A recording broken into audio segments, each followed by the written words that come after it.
नए वक्फ कानून को लेकर देश भर में घमासान बढ़ता ही जा रहा है।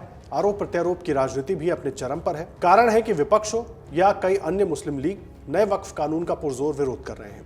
विपक्षी नेता और कई मुस्लिम बोर्ड मिलकर सवाल उठा रहे हैं और जगह जगह विरोध प्रदर्शन हो रहे हैं। तो वहीं पश्चिम बंगाल के साथ साथ देश के कई राज्यों में वक्फ कानून को लेकर विरोध प्रदर्शन जारी है।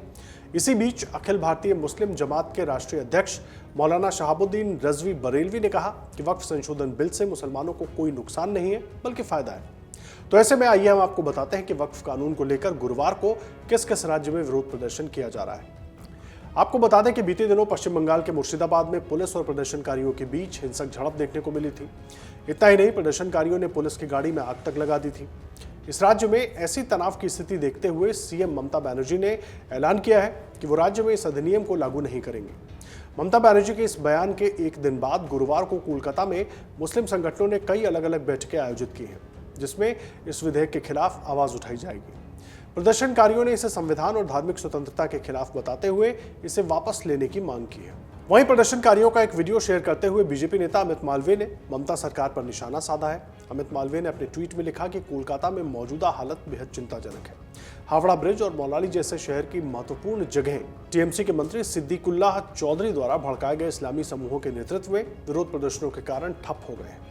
मालवीय ने दावा करते हुए कहा कि सिद्दीकुल्लाह चौधरी ने पहले विवादास्पद दावा किया था कि दक्षिण कोलकाता राजभवन और धर्मतला जैसे क्षेत्र वक्फ क्षेत्राधिकार में आते हैं। पश्चिम बंगाल के अलावा मध्य प्रदेश में भी वक्फ संशोधन विधेयक के खिलाफ विरोध प्रदर्शन जारी है। मुस्लिम संगठनों और विपक्षी दलों ने राज्य सरकार से इस विधेयक पर अपनी स्थिति स्पष्ट करने की मांग की है। प्रदर्शनकारियों ने इसे मुसलमानों के अधिकारों पर हमला बताते हुए इसे वापस लेने की अपील की है।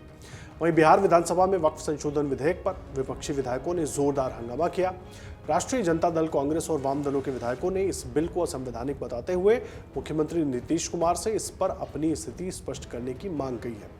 विपक्षी नेताओं ने आरोप लगाया है कि मुख्यमंत्री नीतीश कुमार वक्फ की संपत्तियों का उपयोग स्कूल, कॉलेज और सरकारी इमारतों के निर्माण में कर चुके हैं, लेकिन अब इस बिल पर चुप्पी साधे हुए हैं। इतना ही नहीं, जम्मू कश्मीर में भी वक्फ एक्ट को लेकर घमासान जारी है। मुख्यमंत्री उमर अब्दुल्ला का कहना है कि वक्फ बिल को लेकर यहां के लोग नाराज हैं, जिस वजह से सदन की कार्रवाई पर भी असर पड़ा है।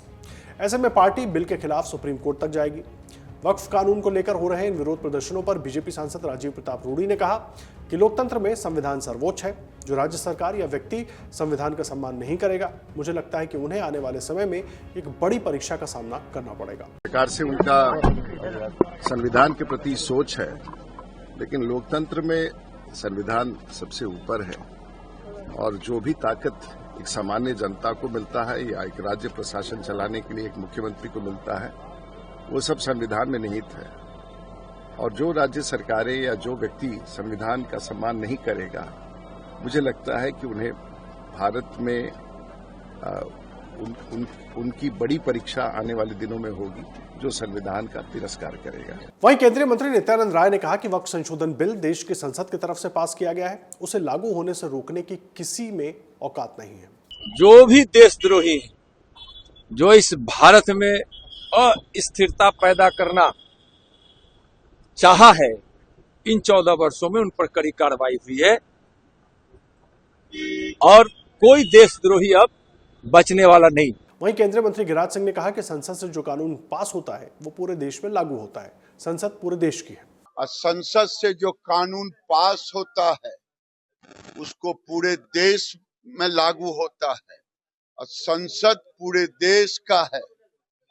और ये गरीब पसपंदा मुसलमानों के खिलाफ है तेजस्वी यादव। वो नहीं चाहते हैं गरीब मुसलमानों को और महिलाओं को हक मिले।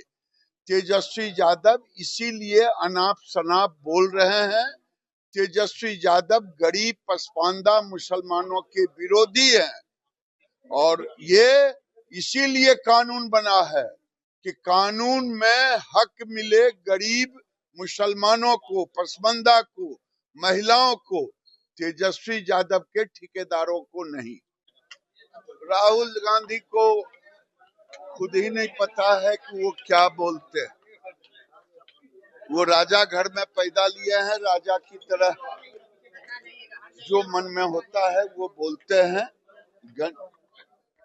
जनगणना अब बिहार में है, बिहार में जनगणना हो गया, कई राज्य जनगणना करा लिया।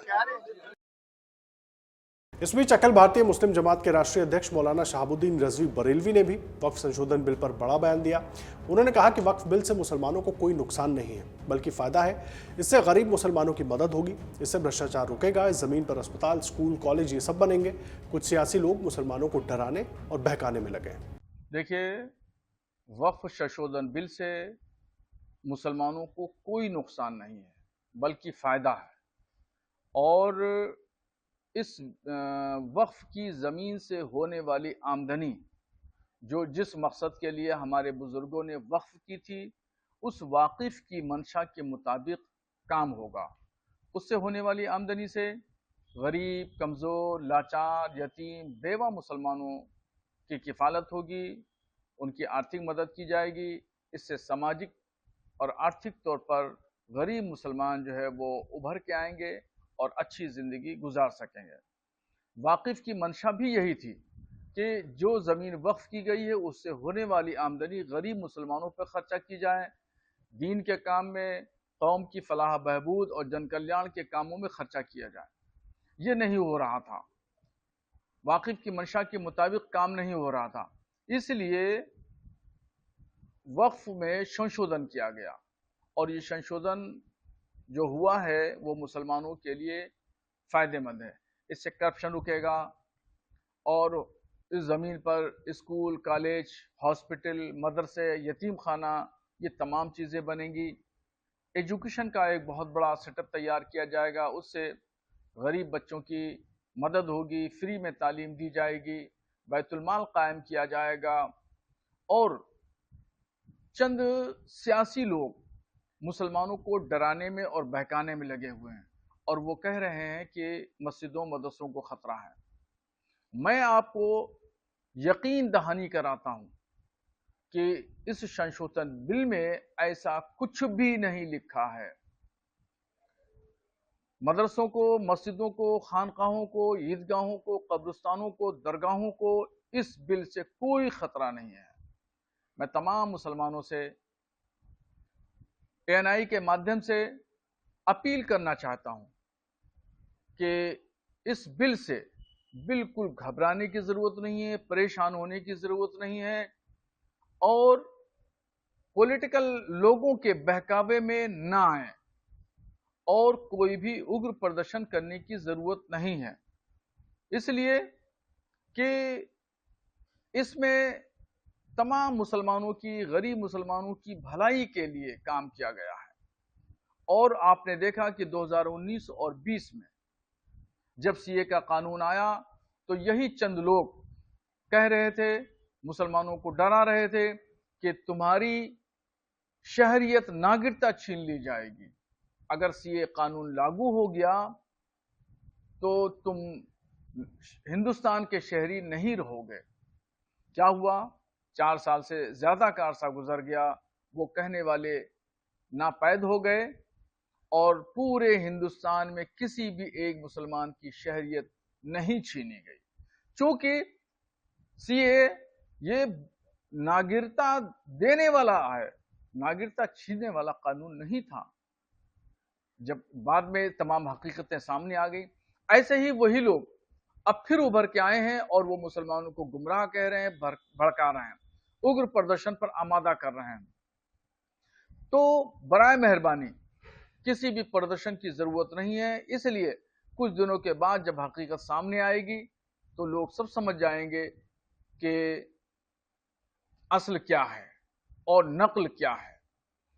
CA कानून में जो उग्र प्रदर्शन का हाल देखा, पूरे भारत में धरने प्रदर्शन हुए, यहां तक कि शाहीन बाग में कई महीनों तक धरना लगा।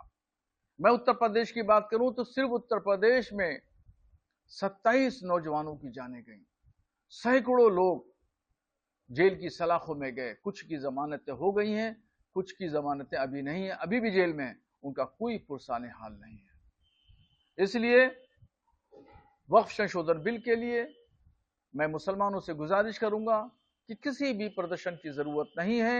ये बिल मुसलमानों की फलाह बहबूद, फायदे के लिए, जन कल्याण के लिए है। शरीयत की रूह से वाकिफ की मंशा के मुताबिक काम होना चाहिए, मगर वाकिफ की मंशा के मुताबिक काम नहीं हो रहा था। करोड़ों की जमीनों को रियोड़ियों के भाव वक्फ बोर्डों से मिलकर के साठगांठ करके बेच दिया जा रहा था और वो अपनी जाती पॉकेट में रख लिया जाता था। गरीब मुसलमानों पर खर्चा नहीं हो रहा था। तो शरीयत के खिलाफ पहले से काम हो रहे थे, करप्शन उरूज पे था। तो इसलिए ये बिल आया है। इस बिल में कहीं भी कोई शरई मामले में मुदाखलत नहीं की गई है। जो लोग कह रहे हैं वो मुसलमानों को भड़का रहे हैं, वरगला रहे हैं और शरीयत का हवाला दे करके गलत फहमी पैदा कर रहे हैं। इनसे होशियार रहने की जरूरत है। आपको बता दें कि बंगाल के सीएम ममता बनर्जी भी वक्फ बिल का लगातार विरोध कर रही हैं। उन्होंने कहा था कि बंगाल के मुसलमानों को वक्फ एक्ट से डरने की जरूरत नहीं है, क्योंकि वो इस कानून को बंगाल में लागू नहीं होने देंगी। ममता बनर्जी मुसलमानों को न डरने की सलाह दे रही हैं, तो राहुल गांधी वक्फ एक्ट को लेकर माइनॉरिटीज को डरा रहे हैं। अहमदाबाद में कांग्रेस अधिवेशन में राहुल गांधी ने कहा कि अभी वक्फ एक्ट लाया गया है, लेकिन इसके बाद बीजेपी और आरएसएस की नजर चर्च और गुरुद्वारों की प्रॉपर्टी पर है। हालांकि बीजेपी का कहना है कि विपक्ष सिर्फ मुसलमानों को गुमराह कर रहा है। तो वहीं दूसरी तरफ सुप्रीम कोर्ट वक्फ संशोधन अधिनियम की संवैधानिक वैधता को चुनौती देने वाली याचिकाओं पर सुनवाई के लिए तैयार हो गया है। भारत के मुख्य न्यायाधीश संजीव खन्ना की अध्यक्षता वाली पीठ 16 अप्रैल को याचिकाओं पर सुनवाई करेगी। सीजीआई के अलावा जस्टिस संजय कुमार और न्यायमूर्ति केवी विश्वनाथन 3 जजों के उस बेंच का हिस्सा होंगे जो वक्फ कानून के खिलाफ याचिकाओं पर सुनवाई करेगी। आपको बता दें कि वक्फ संशोधन बिल विपक्ष के विरोध और हंगामे के बीच दोनों सदनों से पारित हो चुका है। साथ ही अब राष्ट्रपति की मंजूरी के बाद सरकार ने नोटिफिकेशन निकालकर इसे कानून के रूप में लागू भी कर दिया है। अगर आप ये वीडियो YouTube पर देख रहे हैं तो हमारे चैनल को सब्सक्राइब कर बेल आइकन दबाएं और Facebook पर देख रहे हैं तो हमारे पेज को लाइक करें। 8 मिलियन प्लस सब्सक्राइबर, आपके इस भरोसे के लिए बहुत धन्यवाद।